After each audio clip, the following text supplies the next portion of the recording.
Warahmatullahi wabarakatuh. Perkenalkan, nama saya Meldi Indriani Aurora Simuru, nomor induk mahasiswa 2020 04 021. Baik, di sini saya akan menjelaskan tentang bagaimana cara menguji normalitas data menggunakan SPSS. Seperti yang dilihat pada gambar SPSS ini telah terlihat data yang telah saya pindah sesuai dengan studi kasus yang diberikan. Baik, yang pertama yaitu menguji normalitas data. Langkah yang pertama dilakukan yaitu kita ke Analyze. Setelah tampil, maka kita pilih Descriptive Statistic. Di Descriptive Statistic ini kita pilih menu Explore.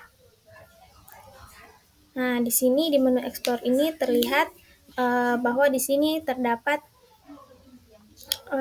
tools-tools yang telah kita pilih pada variable view sebelumnya. Jadi untuk nilai ini kita pindahkan ke dependent list. Dan untuk kelompok kita pindahkan ke factor list.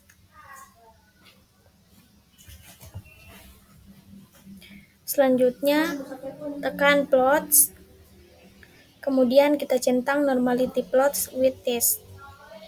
Setelah dicentang, continue. Selanjutnya tekan OK. Baik, kita menunggu. Setelah tampil seperti ini, maka cari tes normality data. Jadi di sini terlihat test of normality, di mana nilainya itu mengandung kadmium dan juga tidak mengandung kadmium. Seperti yang kita lihat, jumlah datanya itu di bawah dari 50, maka kita menggunakan Saviro-Wilk.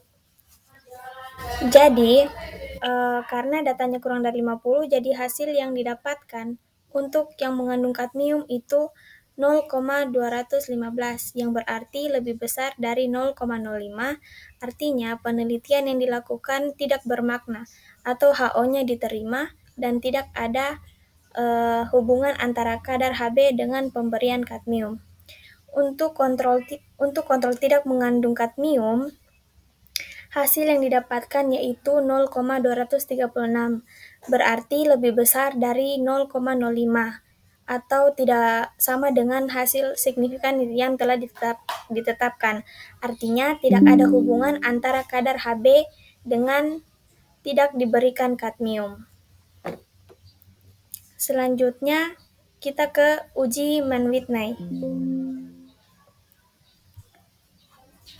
Kita masuk ke Analyze. Setelah itu Compare Means. Di sini tampil Independent Sample T-Test. Kita klik Independent Sample T-Test-nya. Untuk mengujinya seperti yang tadi, untuk nilai kita masukkan ke test variable, dan untuk kelompok kita masukkan ke group variable. Kemudian define group.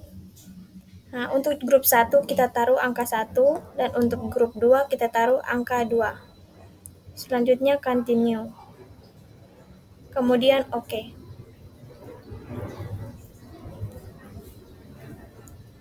Seperti yang kita lihat,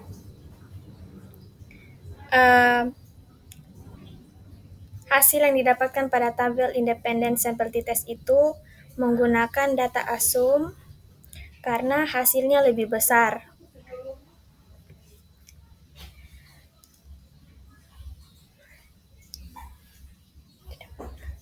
Didapatkan hasilnya 0,06 yang berarti lebih kecil dari 0,05. Artinya datanya homogen atau penelitiannya bermakna dan adanya hubungan kadar hemoglobin dengan pemberian kadmium. Baik, kita lanjut pada kasus yang kedua.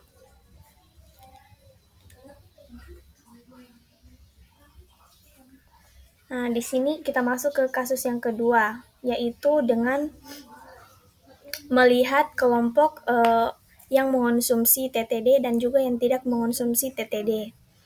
Seperti yang langkah sebelumnya, kita masuk ke Analyze, kemudian Descriptive Statistic, dan juga pilih menu Explore. Ketika tampil seperti ini, maka secara otomatis nilai dan juga kelompok akan pindah ke dependent list dan juga factor list. Kemudian kita pilih plots. Karena di sini sudah tercentang, maka selanjutnya continue. Kemudian OK. Kita cari tes normality-nya. Seperti yang dilihat, signifikan pada tes normality-nya itu lebih besar. Namun sebelum itu kita lihat dulu apakah jumlah datanya lebih besar dari 50 atau di bawah 50. Akan tetapi di sini kita lihat jumlah datanya atau DF-nya itu 9, berarti dia menggunakan Shapiro Wilk yang berarti di bawah 50.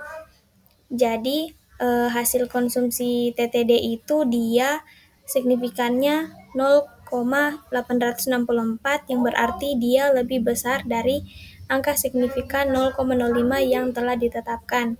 Artinya, penelitian yang dilakukan tidak bermakna atau H0-nya diterima dan tidak ada hubungan antara mengonsumsi TTD dengan kadar HB ibu hamil trimester 3. Dan untuk yang tidak mengonsumsi TTD, hasil yang didapatkan yaitu 0,599 yang berarti lebih besar dari 0,05, artinya tidak ada hubungan antara kadar HB ibu hamil trimester 3 dengan tidak konsumsi TTD. Selanjutnya kita masuk ke uji Mann-Whitney. Seperti langkah sebelumnya, kita pilih Tools Analyze, kemudian ke Compare Means. Setelah di Compare Means, kita pilih Independent Sample T-Test. Karena tes variabel ini dan juga grup variabelnya secara otomatis telah terpilih, maka selanjutnya langsung kita pilih saja OK. Baik, kita lihat pada independent sample testnya. Untuk nilainya kita memilih hasil yang didapatkan pada tabel itu yaitu data assume karena dia lebih besar, didapatkan hasilnya 0,000 yang berarti lebih kecil dari 0,05. Artinya datanya homogen atau penelitiannya bermakna dan adanya hubungan kadar HB pada ibu hamil trimester 3 dengan konsumsi TTD. Baik, demikian penjelasan saya mengenai uji normalitas data. Wassalamualaikum warahmatullahi wabarakatuh.